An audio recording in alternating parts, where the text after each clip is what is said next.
You're watching How Leap. Let's record a call on iPhone with iOS 26. First, note that call recording laws vary by location.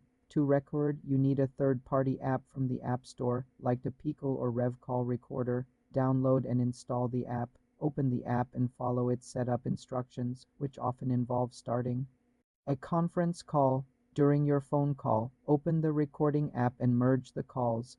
The app will record the conversation. You're watching How Leap. Let's record a call on iPhone with iOS 26. First, note that call recording laws vary by location. To record, you need a third-party app from the App Store, like the Pickle or Rev Call Recorder. Download and install the app. Open the app and follow its setup instructions, which often involve starting a conference call. During your phone call, open the recording app and merge the calls. The app will record the conversation. You must inform the other party if required by law.